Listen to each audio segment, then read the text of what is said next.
Hello, నేను miss రావు. YSR Congress party అధినేత Jaganmohan Reddy 175 assembly స్థానాల్లో అభ్యర్థులను ప్రకటించారు.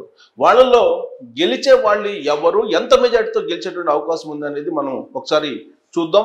ఇటీవల వచ్చినటువంటి ఒక సర్వేని బేస్ చేసుకొని దీన్ని మీకు ప్రజెంట్ చేసేటువంటి ప్రయత్నం చేస్తాను.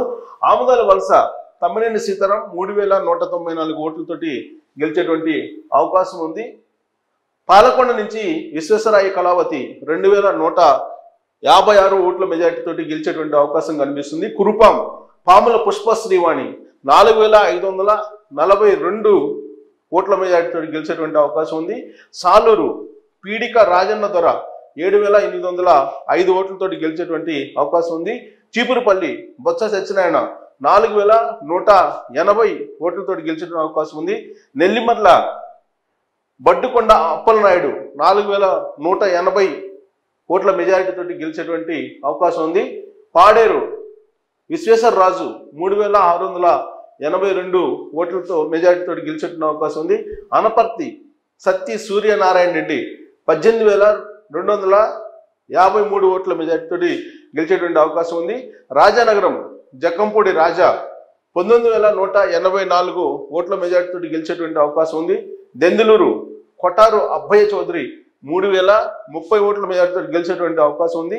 చింతలపూడి ఖమ్మం విజయరాజు 13243 ఓట్లతో గెలిచేటువంటి మెజారిటీతో గెలిచే అవకాశం ఉంది. అవనిగడ్డ సింహాద్రి రమేష్ 2092 ఓట్ల మెజారిటీతో గెలిచేటువంటి అవకాశం ఉందని చెప్పి సర్వే అంచనా వేస్తుంది. సత్తెనపల్లి నుంచి అంబటి రాంబాబు 16562 ఓట్ల మెజారిటీతో గెలిచేటువంటి అవకాశం ఉందని చెప్పి సంచలనంగా చూపిస్తుంది సర్వే. వాస్తవంగా ఇక్కడ మనం తీసుకుంటే సత్తెనపల్లిలో అంబటి రాంబాబు ఓడిపోతారని చెప్పేసి చాలా మంది ప్రైవేట్ సంభాషణలో మాట్లాడుకునేటువంటి సంభాషణ, కానీ సర్వేలో మాత్రం ఆయన 16562 ఓట్ల మెజారిటీతో గెలిచేటువంటి అవకాశం ఉందని చెప్పి అంచనా వేస్తుంది. సో ఎర్రగొండపాలెం తాడిపర్తి చంద్రశేఖర్ 5742 ఓట్ల మెజారిటీతో గెలిచేటువంటి అవకాశం ఉందని చెప్పి అంచనా వేస్తున్నారు. చీరాల కరణం వెంకటేష్ 20675 ఓట్ల మెజారిటీతో గెలిచేటువంటి అవకాశం ఉందని చెప్పి అంచనా వేస్తున్నారు సర్వేల్లో. సంతనోతులపాడు మేరుగ నాగార్జున 8434 ఓట్ల మెజారిటీతో గెలిచేటువంటి అవకాశం ఉందని చెప్పి అంచనా వేస్తూ ఉన్నారు. కనిగిరి దద్దాల నారాయణ యాదవ్ 37381 ఓట్ల మెజారిటీతో గెలిచేటువంటి అవకాశం ఉంది కనిగిరి అభ్యర్థి అని చెప్పి అంచనా వేస్తూ ఉన్నారు. ఆత్మకూరు మేకపాటి విక్రమరెడ్డి 2918 ఓట్ల మెజారిటీతో గెలిచేటువంటి అవకాశం ఉందని చెప్పి అంచనా వేస్తున్నారు. ఇక్కడ సంతనోతులపాడు కూడా తీసుకుంటే మేరుగ నాగార్జున ఇక్కడ 8434 ఓట్ల మెజారిటీతో గెలిచే అవకాశం ఉందని అంటున్నారు. ఎందుకంటే ఇతను గుంటూరు జిల్లా నుంచి ప్రకాశం జిల్లా తీసుకెళ్లి సంతనోతులపాడులో ఆయన్ని అక్కడ అభ్యర్థిగా ప్రకటించారు. అక్కడ ఉండేటువంటి స్థానిక లీడర్లు నాగార్జునకి కోఆపరేట్ చేయట్లేదు అనేటువంటి ప్రచారం తొలి రోజుల్లో జరిగింది. ఆ తర్వాత సర్వేలు కనుక చూస్తే ఇప్పుడు లేటెస్ట్ సర్వేలో 8434 ఓట్ల మెజారిటీతో ఆయన గెలిచేటువంటి అవకాశం ఉందని చెప్పి సర్వేలు అంచనా వేస్తున్నటువంటి సిచ్యువేషన్ కనిపిస్తోంది. ఇక్కడ కూడా చీరాల చూస్తే కరణం వెంకటేష్ 20675 ఓట్ల మెజార్టీతో గెలిచే అవకాశం ఉందని చెప్పి అంచనా వేస్తున్నారు. వాస్తవంగా ఇక్కడ కరణం బలరాం పోటీ చేయాలి. కరణం బలరాం కుమారుడు వెంకటేష్కి అనౌన్స్ చేయడం జరిగింది. ఆ వెంకటేష్ అయినా సరే 20675 ఓట్ల మెజార్టీతో గెలిచేటువంటి అవకాశం ఉందని చెప్పి అంచనా వేస్తూ ఉన్నారు. ఇది ఈ మెజారిటీలు క్లోజప్లో చూపించాలి, ఎస్పెషల్లీ క్లోజప్లో తర్వాత కనిపించేలాగా చూపిస్తే కనుక వాళ్ళ పేర్లు కానీ ఆల్రెడీ జగన్మోహన్ రెడ్డి పేర్ల అభ్యర్థుల పేర్లన్నిటి కూడా అనౌన్స్ చేశారు కాబట్టి ఇక మెజారిటీలు ఇంపార్టెంట్. సో ఈ మెజారిటీలు ఎక్కువగా వచ్చేటువంటి అవకాశం ఉందండి. చీరాలు కూడా హైయెస్ట్ మెజారిటీ చూపిస్తుంది, అంచనా వేస్తుంది ఈ సర్వే సంస్థ. సో అది కూడా ఇప్పుడు అంబటి రాంబాబుది అలాగే చీరాలది రెండు కూడా కొంత జనరల్ పబ్లిక్లో ఉండే టాక్ కన్నా కూడా భిన్నంగా ఈ మెజారిటీలు కనిపిస్తుంది. అలాగే సంతనోతులపాడు కూడా అదే కనిపిస్తుంది. నెక్స్ట్ ఉదయగిరి మేకపాటి రాజగోపాల్ రెడ్డి 12023 ఓట్ల మెజార్టీ తోటి గెలిచే అవకాశం ఉందని చెప్పి అంచనా వేస్తుంది సర్వే. బస్ అక్కడ కొత్తగా అభ్యర్థులు పెట్టింది తెలుగుదేశం పార్టీ, అందుకనేమో యాక్చువల్గా గత 3 సర్వేల్లో కూడా ఉదయగిరిలో టీడీపీ గెలుస్తుందని చెప్పి వచ్చింది. కానీ ఈసారి వైఎస్ఆర్ కాంగ్రెస్ పార్టీ గెలిచే అవకాశం ఉందని చెప్పి అంచనా వేస్తుంది. 12023 ఓట్ల మెజార్టీ తోటి గెలిచేటువంటి అవకాశం ఉందని చెప్పి అంచనా వేస్తుంది. సరే, బద్వేలు దాసరి సుధా 10,287 ఓట్ల మెజార్టీతో గెలిచే అవకాశం ఉంది. పులివెందుల వైఎస్ జగన్మోహన్ రెడ్డి 63,419 ఓట్ల మెజార్టీతో గెలిచేటువంటి అవకాశం ఉందని చెప్పి సర్వే అంచనా వేస్తుంది. కమలాపురం రవీంద్రనాథ్ రెడ్డి 15,950 ఓట్ల మెజార్టీతో గెలిచేటువంటి అవకాశం ఉందని చెప్పి అంచనా వస్తుంది సర్వే ప్రకారం. జమ్మలమడుగు మూలే సుధీర్ రెడ్డి 5,444 మెజార్టీ వచ్చే అవకాశం ఉందని చెప్పి అంచనా వేస్తున్నారు, ఎక్స్పెక్ట్ చేస్తున్నారు. మంత్రాలయం వై బాలనాగిరెడ్డి 10,230 ఓట్ల మెజార్టీతోటి ఆయన గెలిచేటువంటి అవకాశం ఉందని చెప్పి సర్వే చెప్తోంది.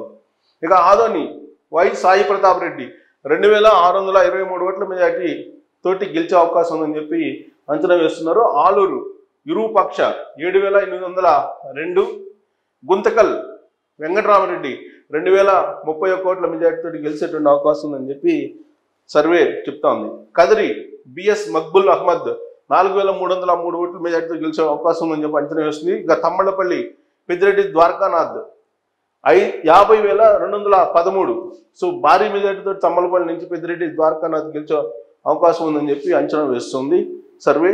పీలర్ నుంచి చింతల రామచంద్రారెడ్డి 15,879 ఓట్ల మెజార్టీ 307 ఓట్ల మెజార్టీతో మాత్రమే గెలిచే అవకాశం ఉందని చెప్పి అంచనా వేస్తున్నారు. ఎందుకంటే పెద్దిరెడ్డి కీలకమైనటువంటి లీడర్ వైఎస్ఆర్ కాంగ్రెస్ పార్టీలో, బట్ ఆయన మెజార్టీ చూస్తే చాలా తక్కువగా కనిపిస్తుంది. పూతలపట్టు డాక్టర్ సునీల్ కుమార్ 8,862 ఓట్ల మెజార్టీతో గెలిచే అవకాశం ఉందని చెప్పి అంచనా వేస్తున్నారు. పలమనేరు వెంకటేష్ గౌడ్ 7,313 ఓట్ల మెజార్టీతోటి గెలిచేటువంటి అవకాశం ఉందని చెప్పి అంచనా వేస్తుంది సర్వే.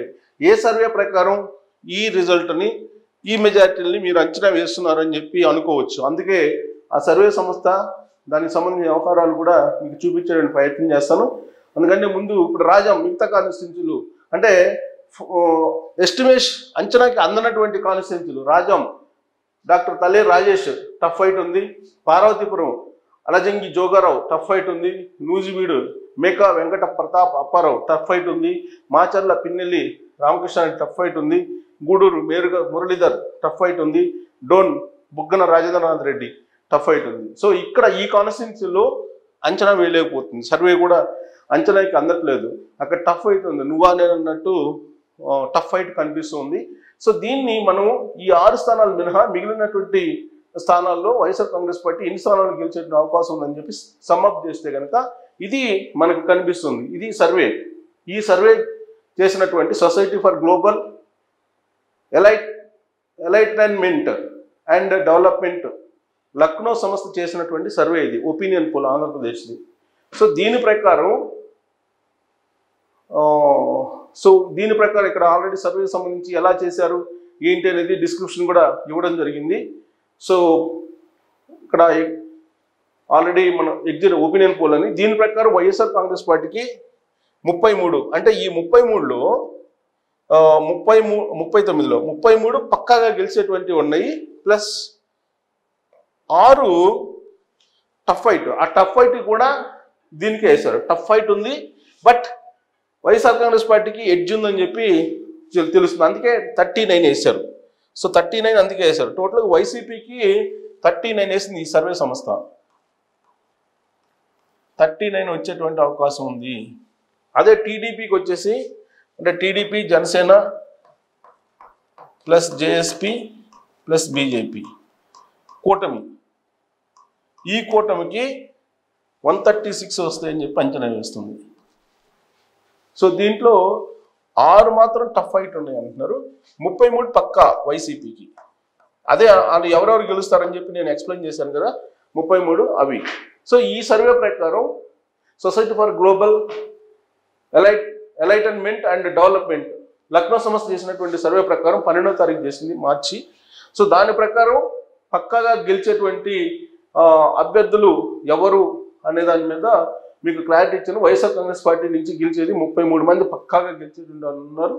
ఒక 6 మాత్రం 6 మెంబర్స్ మాత్రం టఫ్ ఫైట్ ఉంది. అయినా కానీ వైఎస్ఆర్ కాంగ్రెస్ పార్టీకి ఎడ్జ్ ఉంది. ఓవరాల్గా 39 మెంబర్స్ వైఎస్ఆర్ కాంగ్రెస్ పార్టీ నుంచి గెలిచే అవకాశం ఉంది. ఎవరెవరు ఎంత మెజార్టీతో గెలవబోతున్నారు అనేది కూడా నేను ఆల్రెడీ కాన్స్టిట్యున్సీ వైజు నేను ఆల్రెడీ మీకు ఎక్స్ప్లెయిన్ చేయడం జరిగింది. జగన్మోహన్ రెడ్డి మొత్తం 175 స్థానాల్లో అసెంబ్లీల్లో అభ్యర్థులని ఫైనల్ చేసిన తర్వాత వాళ్ళు ఎంత మెజార్టీతో గెలిచేటువంటి అవకాశం ఉంది అనేది లక్నో సంస్థ చేసినటువంటి సర్వే ప్రకారం మీ ముందు ఉంచేటువంటి ప్రయత్నం చేశాను. వాస్తవంగా అభ్యర్థులు ప్రకటించక ముందే ఈ సర్వే చేసినప్పటికీ కూడా అభ్యర్థులు ప్రకటించిన తర్వాత ఆయా అభ్యర్థులు ఎంత మెజార్టీతో గెలిచే అవకాశం ఉందని చెప్పి దీన్ని కంక్లూడ్ చేసి మీకు ఎక్స్ప్లెయిన్ చేసేటువంటి ప్రయత్నం చేశాను. ఈ సర్వేలు యాజ్ ఆఫ్ నౌ సిచ్యువేషన్ మాత్రమే చెప్తుంది, కేవలం ఆంధ్రప్రదేశ్ పబ్లిక్ మూడ్ మాత్రమే చెప్తుంది. రాబోయేటువంటి రోజుల్లో ఇది కొంచెం అటు ఇటుగా మారేటువంటి అవకాశం కూడా ఉంది. ఎంత మార్పులు జరిగినప్పటికీ 39 మాత్రమే వచ్చేటువంటి అవకాశం వైఎస్ఆర్ కాంగ్రెస్ పార్టీకి. కాకపోతే ఇంకొద్దిగా ఏదన్నా కొంచెం కలిసి వస్తే కనుక 45 అలా అంతకన్నా మించేటువంటి అవకాశం లేదు, అనూహ్య పరిణామాలు చోటు చేసుకుంటే మినహా. సో అనూహ్య పరిణామాలు చోటు చేసుకునేటువంటి అవకాశం ఉందా లేదనేది మీరు కూడా ట్రోల్ చేసి, ఒకవేళ అనూహ్య పరిణామాలు చోటు చేసుకుంటే ఏమవుతుంది అనేది మీ అభిప్రాయాన్ని తెలియజేయచ్చు. Thank you very much.